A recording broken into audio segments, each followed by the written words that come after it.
GST لکھا ہوتا ہے, جنرل سیل ٹیکس. کبھی کوئی ٹیکس, کبھی کوئی ٹیکس, بجلی کے بلوں میں ٹیکس, گیس کے بلوں میں ٹیکس. آپ تو جو ماچس کی ڈبیا استعمال کر رہے ہوتے ہیں اس میں بھی ٹیکس پے کر رہے ہوتے ہیں ہم لوگ. کوئی ایسی روزمرہ کی چیز نہیں ہے جو ہم استعمال کر رہے ہیں اور اس میں ہم ٹیکس نہ دے رہے ہیں, اس کے باوجود اور نئے ٹیکس لگ رہے ہوتے ہیں. اور ساتھ کہا کیا جاتا ہے کہ پاکستان میں جی لوگ ٹیکس نہیں دیتے, وہ جو نہیں نہ دیتے ان کو یہ پکڑتے بھی نہیں.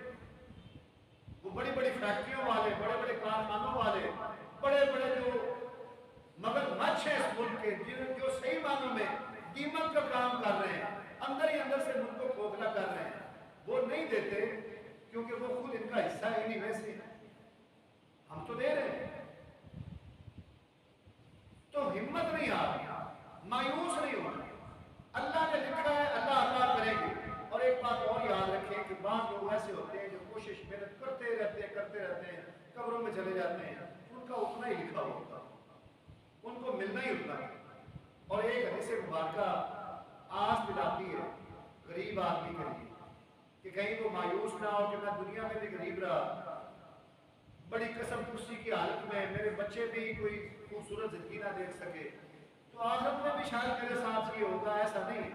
صحیح حدیث ہے کہ رسول اللہ صلی اللہ علیہ وسلم نے فرمایا کہ غریب آدمی جو مالدار لوگ تھے نا, ان کی نسبت 500 سال پہلے جنت میں جائے گا. 500 سال پہلے اللہ ان غرباء کو جو دنیا کے اندر حرام خوری نہیں کرتے تھے, محنت کرتے رہے, بڑی مشکل سے گزارا ان کا ہوتا رہا, اللہ ان کو عمراء کی نسبت پہلے جنت میں بھجوائیں گے کہ آج کی اس زندگی کے اندر یہ مایوس نہ ہو. اور ان سے پوچھیں گے اللہ تعالیٰ کہ سناؤ دنیا میں کیسا گزر بسر ہوا. وہ اتنی خوشنما زندگی ہے, اتنی خوبصورت اور نعمتوں والی زندگی ہے کہ انسان کہے گا کہ اللہ دنیا میں تو میں نے کوئی دکھ ہی نہیں دیکھا, کوئی مسئلہ ہی نہیں تھا, وہ گزر گئی, ایک خواب تھا, پلک جھپکتے ہی گزر گئی. لیکن جو نعمتیں آج اللہ مجھے آپ عطا کر رہے ہیں نا, کیا کمال کی نعمتیں, اس نے جو میرے سارے غم بلا کے رکھ دیے. تو اس آس پہ کوشش بھی کرتے رہیں, محنت بھی کرتے رہیں. انشاءاللہ اگلے خطبہ جمعہ میں ہم سود, جوا, چوری, یتیموں کا مال ہڑپ کرنا, شراب اور کوئی بھی نشہ آور چیزوں کا کاروبار ہے, رشوت لینا یا رشوت دینا, مال میں خیانت کرنا, اور بدکاری, زناکاری اور فحش کاروبار جتنے بھی ہیں ان کے حوالے سے بات کرتے چلے جائیں گے. یہ بڑا ضروری ہے. اس کی وجہ یہ ہے کہ جب تک ہمارا رزق حلال کا نہیں ہوگا نا, ہماری کوئی بھی عبادت قبول نہیں ہوگی. ہم کوشش کر رہے ہوتے ہیں, نماز کی بڑا مشکل عمل ہے, دیکھنے میں آسان کام ہے نماز پڑھنا, صاف ستھرا ہے, چہرہ دھویا, ہاتھ پاؤں دھوئے, صاف لباس پڑھا, جا کر تھوڑی سی اللہ تعالیٰ کے آگے عبادت ریاضت کی, اللہ خوش ہو جاتے ہیں. لیکن اس پر مداومت, اس پر استقامت بڑا مشکل کام ہے.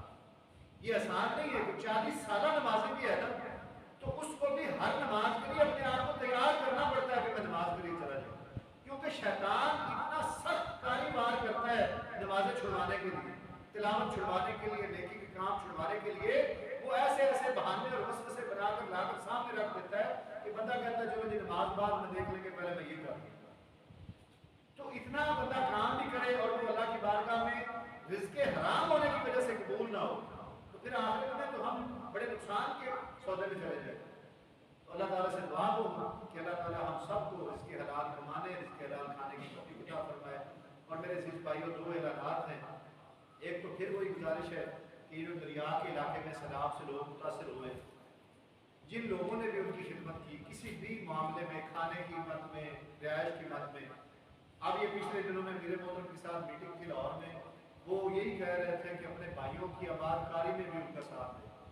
کسی کا گھر نہیں ہے, اس کو گھر مہیا فرمائیں, تعمیر کریں مل کر. کسی کی چھت ٹوٹ گئی ہے, کسی کو مویشی مل کے لے کر دیں, جو بھی تعمیر ہو سکتا ہے. کوئی گندم لے کر اتنی دے دیں کہ نئی گندم تک ان کے گھر کا روٹی چلتی رہے. تو ہم نے اپنے بھائیوں کو, اپنے بہنوں کو, ان چھوٹے معصوم بچوں کو انشاءاللہ بھولنا نہیں. دوسرے نمبر پر غزہ کے اندر الحمدللہ جماعت کی طرف سے باقاعدہ راشن کی فراہمی شروع ہو گئی.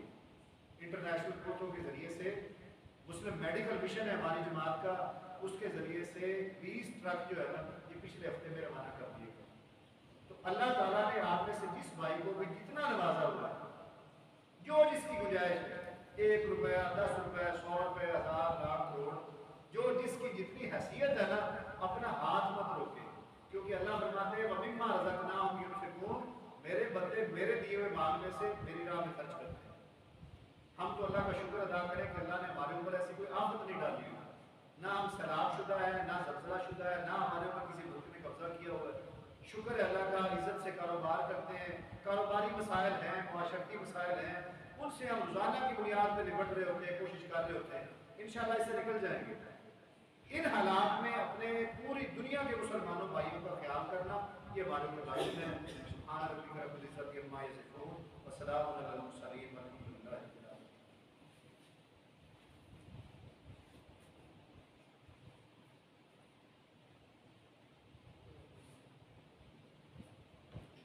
ان الحمد للہ نحمده ونستعینه ونستغفره ونعوذ باللہ من شرور انفسنا ومن سیئات اعمالنا، من يهده الله فلا مضل له ومن يضلل فلا هادي له، ونشهد ان لا اله الا الله وحده لا شريك له، ونشهد ان محمدا عبده ورسوله۔ سبحان ربك رب العزة عما يصفون وسلام على المرسلين والحمد لله رب العالمين۔